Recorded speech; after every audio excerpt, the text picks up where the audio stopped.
Chapter 1 વિદ્યુતભારો અને ક્ષેત્રો એમાં આપણે ટોર્કનું સૂત્ર જોઈ ગયા હતા. ત્યારબાદ આજે આપણે જોઈશું સતત વિદ્યુતભારનું વિતરણ. હવે સતત વિદ્યુતભારનું વિતરણ આની જરૂર કેમ પડી? તો આપણે હમણાં સુધી કેટલા વિદ્યુતભાર ભણ્યા હતા?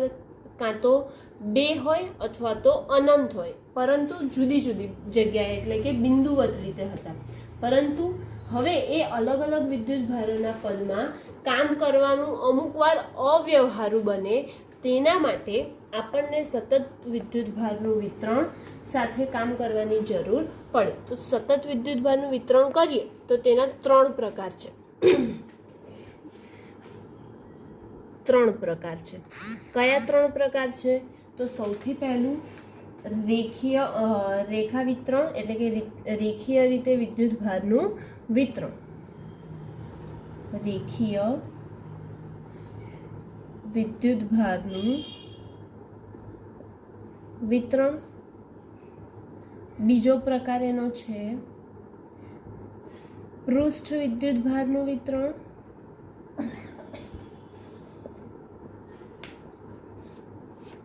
અને ત્રીજું છે કદ વિદ્યુતભાર નું વિતરણ. ઓકે, તો સૌથી પહેલા આપણે શરૂઆત કરીએ ક્યાંથી? રેખીય વિદ્યુતભાર વિતરણ. આપણને નામમાં જ એની વ્યાખ્યા મળી જશે કે રેખીય વિતરણ કોને કહેવાય અથવા રેખીય વિદ્યુતભારનું વિતરણ કોને કહેવાય. તો એનું જે નામ છે એના શબ્દો પરથી જ આપણને તેની વ્યાખ્યા મળી જાય. શું કહેવાય કે કોઈ રેખા પર વિદ્યુતભાર સતત રીતે પથરાયેલો હોય તો વિદ્યુતભારના આવા વિતરણને રેખીય વિદ્યુતભારનું વિતરણ કહેવામાં આવે છે. એટલે કે વ્યાખ્યા હું આખી લખતી નથી, હું ફરીથી રિપીટ કરીશ. હમણાં અહીંયા લખી કાઢીએ, હું શોર્ટમાં લખીશ વ્યાખ્યા, તમારે આખી લખવાની રહેશે. કે કોઈ રેખા પર વિદ્યુતભાર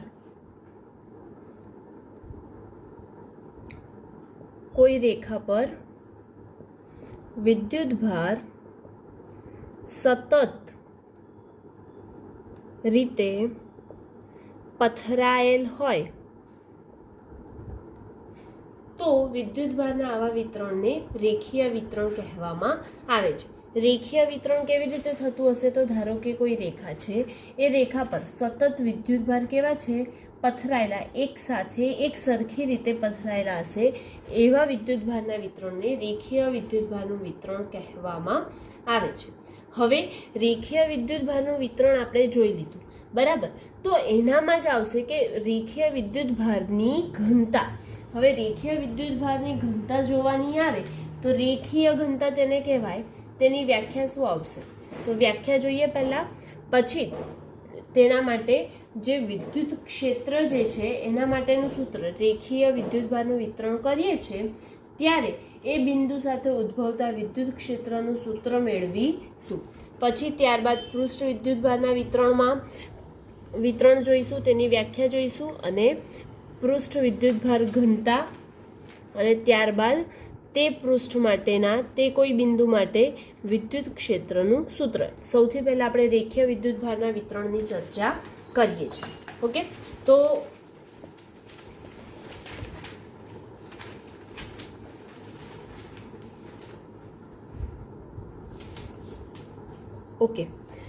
હવે રેખીય વિદ્યુતભાર ઘનતા જે છે તેની વ્યાખ્યા કંઈક આ રીતે કહી શકાય. ઘનતા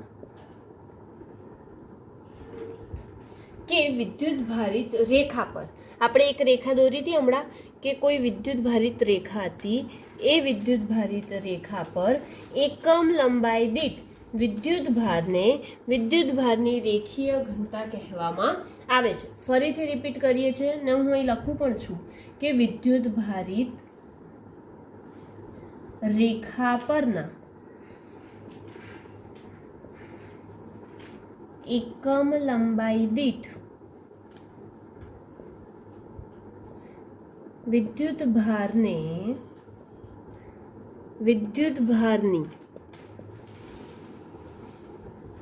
રેખીય ઘનતા કહે છે. ઓકે, હવે જે રેખીય વિદ્યુતભાર ઘનતા છે એની આપણે વ્યાખ્યા મેળવી કે વિદ્યુતભારિત કોઈ રેખા છે એ તેનામાં એકમ લંબાઈ દીઠ જ્યારે એકમ શબ્દ આવે ત્યારે એ શું થઈ જશે, છેદમાં આવી જશે, બરાબર.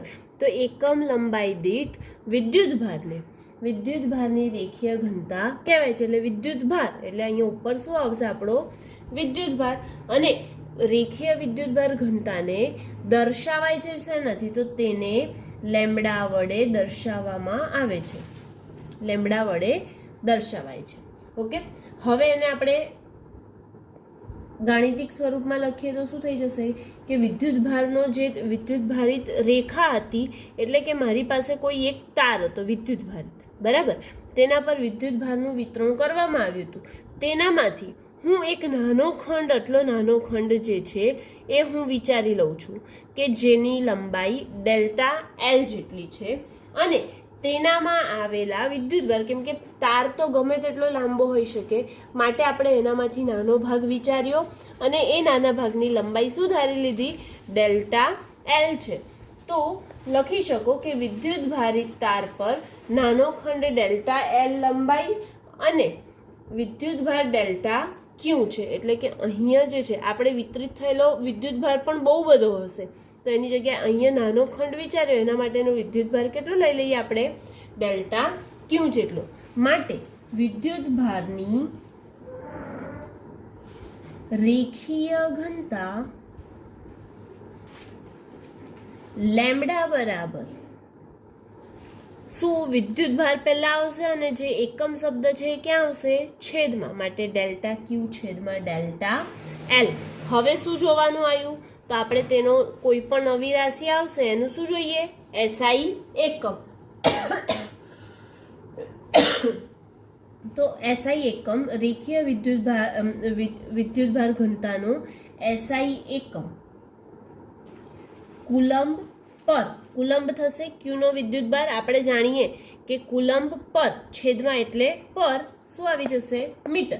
હવે પારિમાણિક સૂત્ર કોઈ શોધવાનું કે તો કેવી રીતે શોધશો તમે પારિમાણિક સૂત્ર, ક્યુ એટલે વિદ્યુતભાર, વિદ્યુતભારનું શું થાય પારિમાણિક સૂત્ર, A1 T1, A1 અને T1. અને ડેલ્ટા એલ, એલ એટલે લંબાઈ, લંબાઈનું શું થાય પારિમાણિક સૂત્ર, L1. તો શું થઈ જશે અહીંયા પારિમાણિક સૂત્ર શું લખી શકો કે L-1 T1 A1 અને m કેટલું થઈ જશે, એમની કોઈ છે જ નહીં વેલ્યુ એટલે m0. તો આના પરથી આપણે રેખીય વિદ્યુતભારના વિતરણની વ્યાખ્યા જોઈ, રેખીય વિદ્યુતભારની ઘનતા જોઈ, બરાબર. તેને દર્શાવાય લેમ્બડાથી, તેનું સૂત્ર લેમ્બડા બરાબર ડેલ્ટા ક્યુ છેદમાં ડેલ્ટા એલ છે.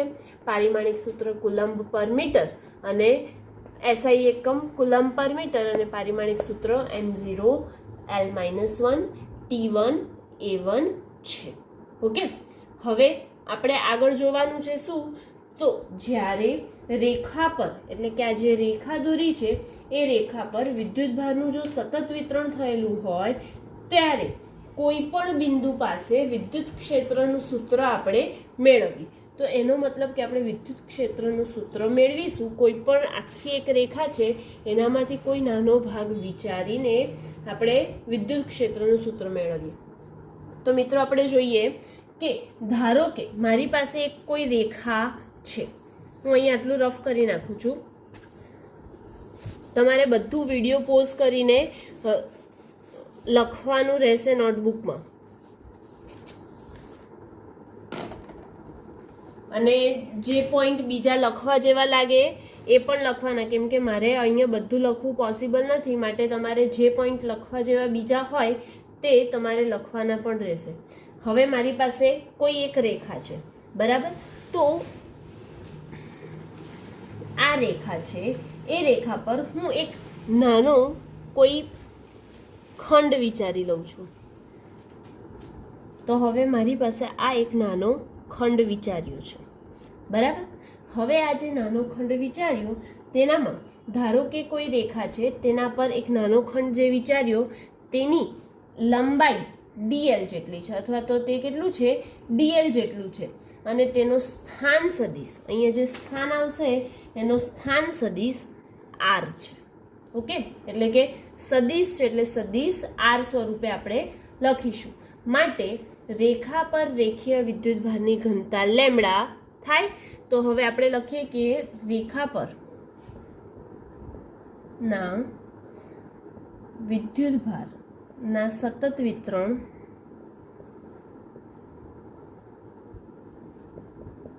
ના લીધે કોઈ બિંદુ પર વિદ્યુત ક્ષેત્ર, બરાબર, ઓકે. મારી પાસે ધારો કે એક રેખા દોરેલી છે જેના પર વિદ્યુત ભારિત કરેલી છે. હવે એ રેખામાંથી હું એક નાનો ખંડ ડીએલ જેટલો એક ખંડ વિચારું છું, ઓકે, અને તેના પરનો સ્થાન સદિશ આર છે. તો હવે તેના પરનો જો સ્થાન સદિશ આપણો આર હોય ત્યારે તે રેખા પર તેની રેખીય ઘનતા આપણે શોધવાની થશે. રેખીય ઘનતાનું સૂત્ર આપણે જોઈ ગયા છીએ, ઓકે. તો એના ઉપરથી આપણે રેખીય ઘનતા શોધીશું. તો સૌથી પહેલા શું કરીએ કે ધારો કે કોઈ રેખા છે, તેના પર નાનો ખંડ ડીએલ છે અને સ્થાન સદિશ તેના પરનો સ્થાન સદિશ આર છે, ઓકે. હવે રેખા પર રેખીય વિદ્યુતભાર ઘનતા લેમ્બડા થાય છે. માટે લેમ્બડા બરાબર તમે શું લખી શકશો? ડેલ્ટા ક્યુ છેદમાં ડેલ્ટા એલ. અને જો ડેલ્ટા ક્યુ છેદમાં ડેલ્ટા એલ લખી શકતા હોય તો તેનો વિદ્યુતભાર ડેલ્ટા ક્યુ બરાબર આપણે લખી શકીએ છીએ લેમ્બડા ડેલ્ટા એલ. કોના પરથી? રેખીય વિદ્યુતભાર ઘનતાનું જે સૂત્ર જોયું તેના પરથી ડેલ્ટા ક્યુ વિદ્યુતભાર બરાબર લેમ્બડા ડેલ્ટા એલ સ્વરૂપે આપણે લખી શકીએ છીએ.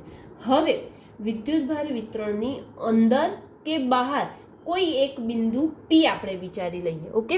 તો બહાર અથવા તો અંદર બાજુ કોઈ એક બિંદુ હું વિચારી લઉં છું પી છે અને ત્યાંથી ખંડ વચ્ચેનો સ્થાન સદિશ ધારો કે આર છે. શું એક બિંદુ પી વિચાર્યું અને જેનો સ્થાન સદિશ કેટલો છે? આર જેટલો છે. તેથી ડેલ્ટા એલ થી, આ ડેલ્ટા એલ છે, ડીએલ લખો અથવા ડેલ્ટા એલ લખો કોઈ પણ ચાલશે. તો ડેલ્ટા એલ થી પી નું અંતર ધારો કે આપણે કેટલું લઈ લઈએ? અહીંયા આર લીધું આખું, તો આપણે જે અહીંયાથી અહીંનું અંતર કેટલું લઈ લઈશું? આર ડેશ જેટલું એનું અંતર છે. અને ડેલ્ટા એલ થી પી તરફનો એકમ સદિશ શું લખશો? તો એકમ સદિશ આર ડેશ, ઓકે. તો સૌથી પહેલા આપણે લખીએ કે વિદ્યુતભાર વિતરણની અંદર કે બહાર એક બિંદુ પી લો અથવા તો પી છે, ઓકે, જેનો સ્થાન સદિશ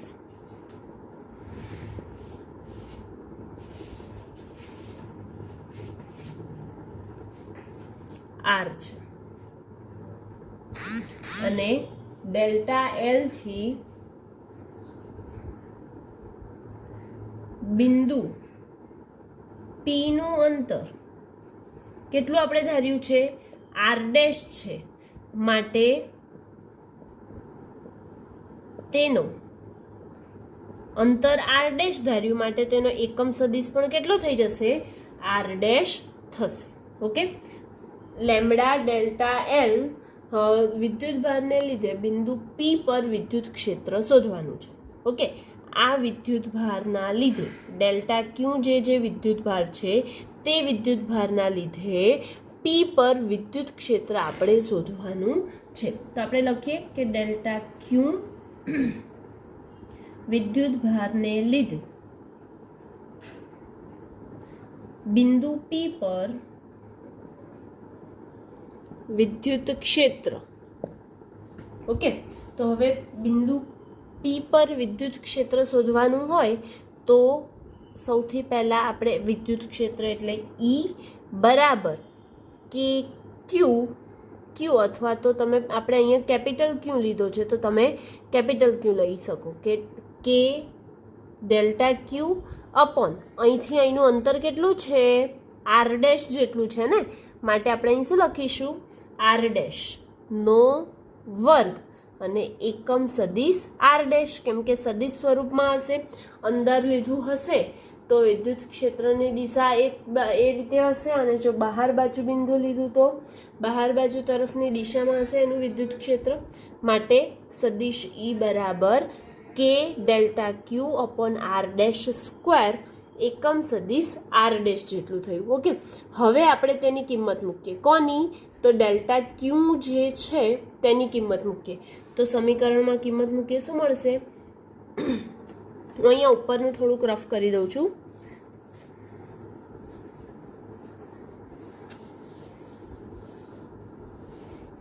ઓકે, તો ડેલ્ટા સદિશ E બરાબર આપણે અહીંયા કોઈ નાનો ખંડ વિચાર્યો છે ને, બરાબર, તો ખંડથી બિંદુ P પરનું વિદ્યુત ક્ષેત્ર છે, માટે આપણે અહીંયા ડેલ્ટા લઈ લઈએ છીએ.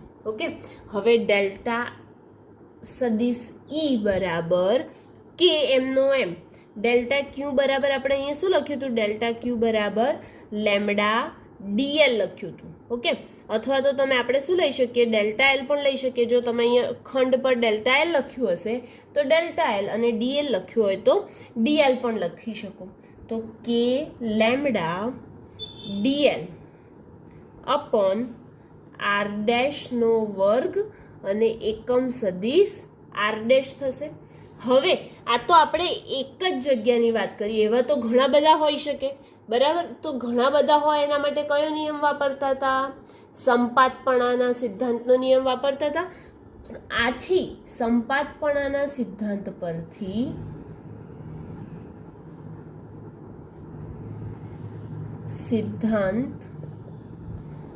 પરથી સદિશ E બરાબર સમેશન કયું છે તમારો ખંડ?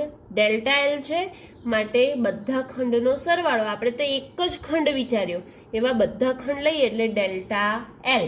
પછી શું લખશો? તો કે lambda DL upon r dash. હવે અહીંયા આપણે ડીએલ લખ્યું છે, માટે અહીંયા પણ શું લખી દઈએ? ડીએલ. અને જો તમે અહીંયા ડેલ્ટા એલ લખો તો અહીંયા પણ તમારે શું લખવું પડશે? Delta L. તેથી સદિશ E બરાબર સમેશન ડીએલ કે લેમડા ડીએલ આર ડેશ એનો વર્ગ અને એકમ સદિશ આર ડેશ થાય. આમ આપણને વિદ્યુત ક્ષેત્ર કોનું? જ્યારે વિદ્યુત ભાર કોઈ રેખા પર વિતરણ થયેલો હોય ત્યારે તેમાંનો કોઈ એક બિંદુ વિચારીએ અને તેનું વિદ્યુત ક્ષેત્ર મેળવવું હોય તો આ રીતે આપણે મેળવી શકીએ છીએ. જેનું સૂત્ર શું છે? તો સદિશ E બરાબર સમેશન ઓફ ડીએલ કે lambda dl r dash square એકમ સદિશ આર ડેશ. હવે આપણી પાસે કેટલા ખંડ છે? તો બહુ બધા ખંડ છે, માટે આપણે સમેશન લીધું છે. તો હવે સમેશનને કાઢવું હોય તો એની જગ્યાએ આપણે શું કરી શકીએ? કલનશાસ્ત્રનો ઉપયોગ કરી શકીએ. કલનશાસ્ત્ર એટલે કે સંકલન વિકલન જે કેલ્ક્યુલેશન મેથડ છે એનો ઉપયોગ કરી શકીએ, કેલ્ક્યુલસ. તો સૌથી પહેલાં સંકલન લેવું પડશે એટલે સમેશન નીકળી ગયું. કોના જોડે? તો એની લંબાઈ જોડે, જે તારની લંબાઈ છે તેની જોડે, એટલે એલ કે લેમડા ડીએલ અપોન આર ડેશનો વર્ગ એકમ સદિશ આર ડેશ આપણને મળે છે. કોની કિંમત? તો સદિશ E વિદ્યુત ક્ષેત્રની કિંમત આપણને આવાળી મળે છે. ઓકે, હવે આપણે નેક્સ્ટ જોવાનું છે શું? તો પૃષ્ઠ પરના વિદ્યુત જે પૃષ્ઠ વિતરણ છે તે જોવાનું. પૃષ્ઠ પરના વિદ્યુત ભારનું વિતરણ, પૃષ્ઠ વિદ્યુત ભાર વિતરણ જોઈએ. તો સેમ વ્યાખ્યા જે રેખીય વિદ્યુત ભાર વિતરણમાં જોઈ હતી તેવી જ વ્યાખ્યા આવશે, પરંતુ અહીંયા રેખીયની જગ્યાએ શું આવી જશે? પૃષ્ઠ. ઓકે, તો પૃષ્ઠ એટલે શું? પૃષ્ઠ એટલે કે એક સપાટી એના પર વિદ્યુતભાર સતત રીતે વિતરણ કરેલો હશે તેને આપણે પૃષ્ઠ વિદ્યુતભારનું વિતરણ કહીશું. તો વ્યાખ્યા શું બોલી શકાય, શું કહેવાય? તો કોઈ પૃષ્ઠ પર વિદ્યુતભાર સતત રીતે પથરાયેલો હોય તો તેને વિદ્યુતભારનું પૃષ્ઠ વિતરણ કહેવામાં આવે છે. પૃષ્ઠ પર વિદ્યુતભાર સતત રીતે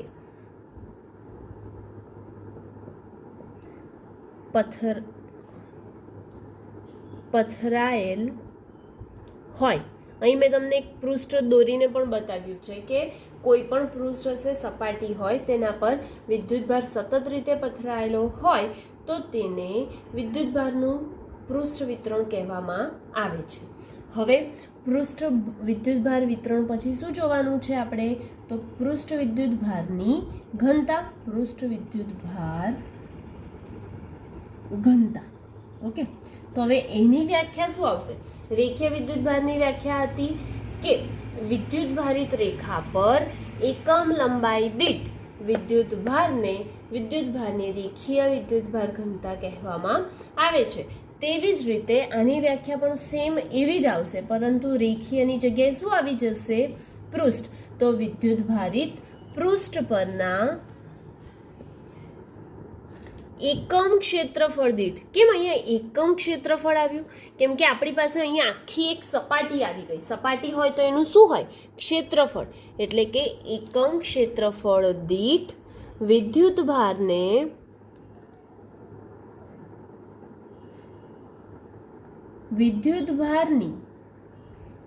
પૃષ્ઠ ઘનતા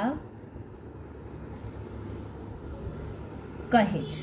ઓકે, હવે એને વારો આવ્યો કે પૃષ્ઠ ઘનતા જે છે તેને દર્શાવાય શેનાથી?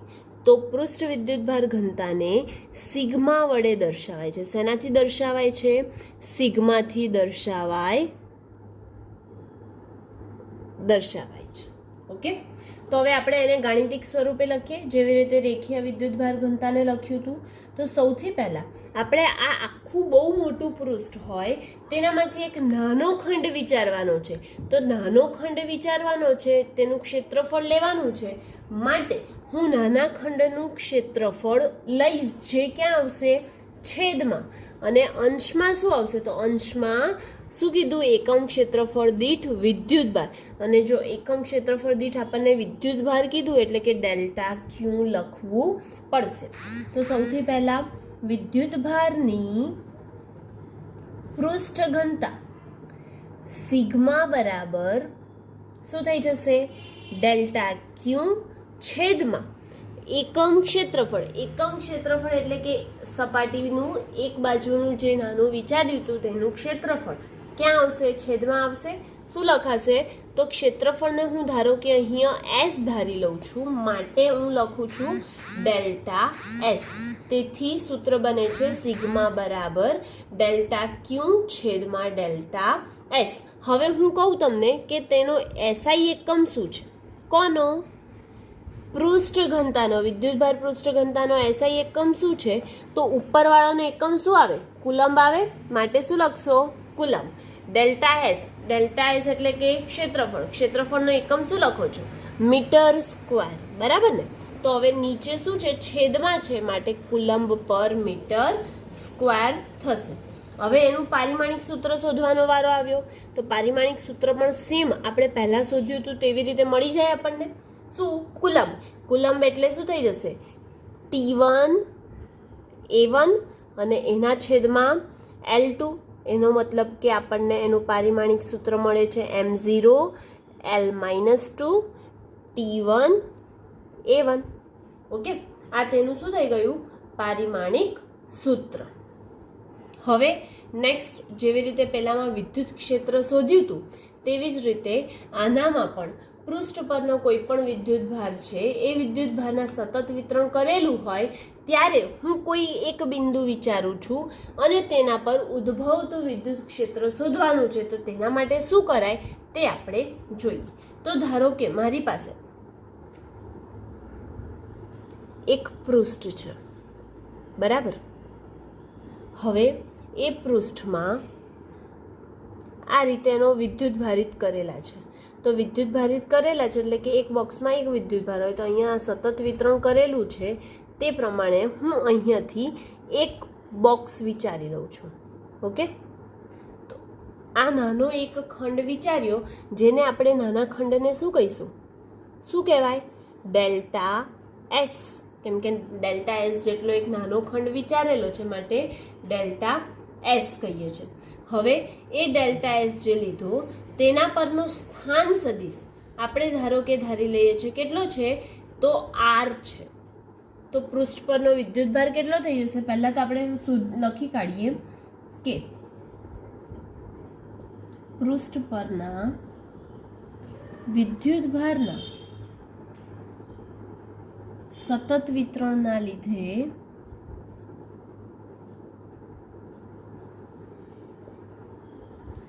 કોઈ બિંદુ પર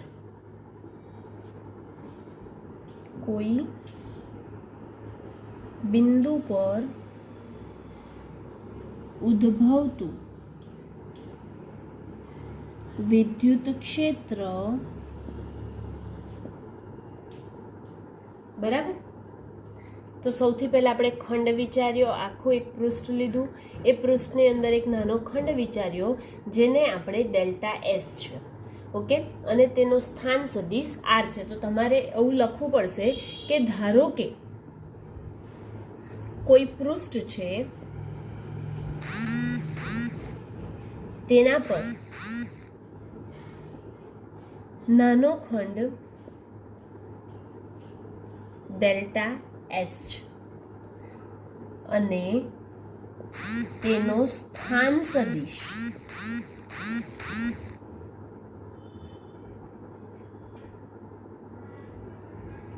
આર છે. ઓકે, આપણે આટલું વિચારી લીધું.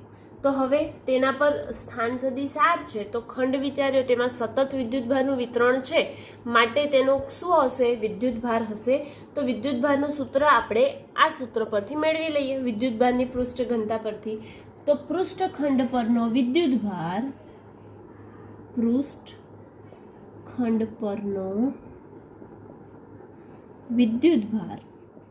શું લખશો? ડેલ્ટા ક્યુ. તો ડેલ્ટા ક્યુ બરાબર સિગ્મા એમનો એમ, ડેલ્ટા એસ સામે જ હશે માટે શું મળે? સિગ્મા ડેલ્ટા એસ મળ્યું. ઓકે, હવે સેમ આગળ કર્યું હતું એવી રીતે કે વિદ્યુતભારના વિતરણમાં અંદર કે બહાર બાજુ કોઈ એક બિંદુ પી વિચારવામાં આવે છે. તો ધારો કે મેં એક બિંદુ અહીંયાથી પી વિચાર્યું, બરાબર. આ બિંદુ મારું પી છે.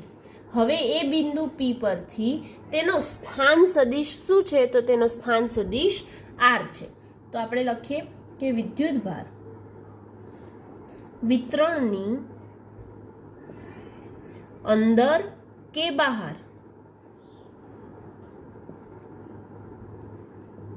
એક બિંદુ પી છે જેનો સ્થાન સદિશ શું લીધો છે? આપણે આર લીધો છે, કેપિટલ આર. તો જેનો સ્થાન સદિશ આર છે.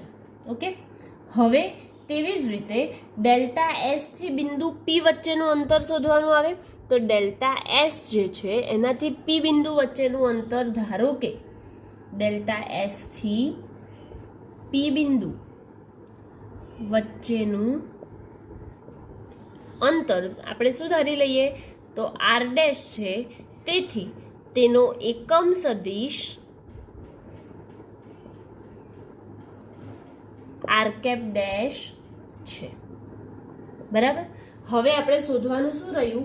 તો ડેલ્ટા ક્યુ વિદ્યુતભારના કારણે પી બિંદુ પરનું વિદ્યુત ક્ષેત્ર. કેમ કે વિદ્યુતભાર તો અહીંયા છે માટે ડેલ્ટા ક્યુ વિદ્યુતભારના કારણે પી બિંદુ પર વિદ્યુત ક્ષેત્ર શોધી. તો હું આટલું ઉપરનું આપણે રફ કરીએ તો શું લખી શકાય? જેવી રીતે રેખીય વિદ્યુતભારનું કર્યું હતું તેવી જ રીતે ડિટ્ટો એવું જ કરવાનું છે, એમાં કોઈ ફેરફાર નથી.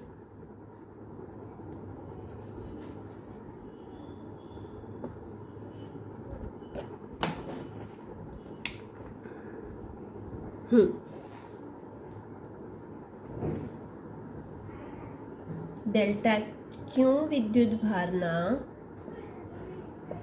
લીધે ઉદ્ભવતું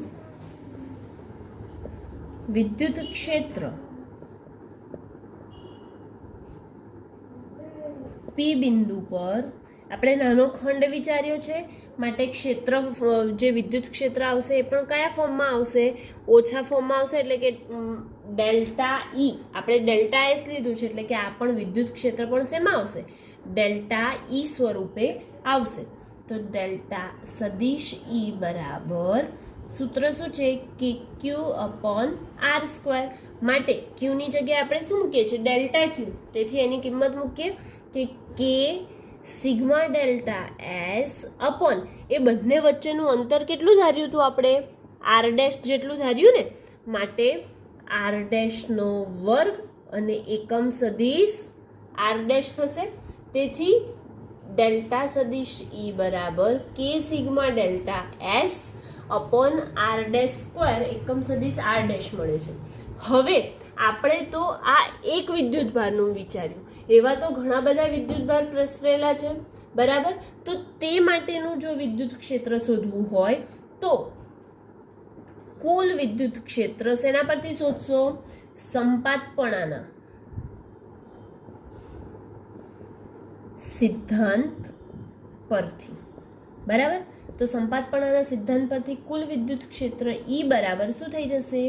તો સમેશન કોનું કર્યું છે? પૃષ્ઠને શું લીધું છે આપણે? એસ. અને તેથી સમેશન એસ કે sigma delta S upon R ડેશનો વર્ગ અને એકમ સદિશ આર ડેશ. હવે જો સમેશન તમે કાઢી નાખો અથવા તો કાઢવું હોય તો શું કરવું પડશે? સંકલન કરવું પડે. જો બધાને ભેગું કરવું હોય એટલે કે બહુ વધારે મેળવવું હોય તો શું કરવું પડે? સંકલન. અને જો ઓછું કરવું હોય, ઓછાનું શોધવું હોય તો શું કરવાનું હોય? વિકલન. તો આપણે અહીંયા બધું ભેગું કરવાનું, કુલ વિદ્યુત ક્ષેત્ર શોધવાનું છે. માટે સદિશ ઈ બરાબર સંકલન કોની સાપેક્ષે? એસ જોડે. તો કે સિગ્મા, અહીં ડેલ્ટા એસ છે, જ્યારે સંકલન કરીએ તો શું થઈ જશે? ડેલ્ટા એસની જગ્યાએ તમારે ડીએસ લખવું પડશે, બરાબર? તો આપણે અહીંયા ડીએસ ડાયરેક્ટ લખી કાઢીએ છીએ. જો તમારે ડેલ્ટા એસ રાખવું હોય તો પણ એ તમારું સાચું જ છે, પરંતુ જ્યારે સંકલન કરવાનું આવે ત્યારે ડીએસના સ્વરૂપમાં કરવું પડશે. કે sigma delta S upon R ડેશનો વર્ગ એકમ સદિશ આર ડેશ. આને આપણે શું કહીશું? વિદ્યુત ક્ષેત્ર, બરાબર? કોનું? કોઈ પૃષ્ઠ હતું, એ પૃષ્ઠનું આપણને વિદ્યુત ક્ષેત્ર શોધવાનું કીધું ત્યારે આપણને મળે છે સંકલન એસ કે sigma delta S upon r dash square એકમ સદિશ આર ડેશ મળ્યું, બરાબર? એટલે આપણે અહીંયા સતત વિદ્યુતભાર વિતરણના 2 પ્રકાર પૂરા થઈ ગયા. હવે ત્રીજો પ્રકાર જે છે તે સતત વિતરણ કોનું? તો કદનું. કદ માટેનું સતત વિતરણ જે છે, અથવા તો કદ વિદ્યુતભાર સતત વિતરણ, કદ ઘનતા અને તેના માટેનું વિદ્યુત ક્ષેત્ર જે છે તે નેક્સ્ટ વિડીયોમાં આપણે જોઈશું.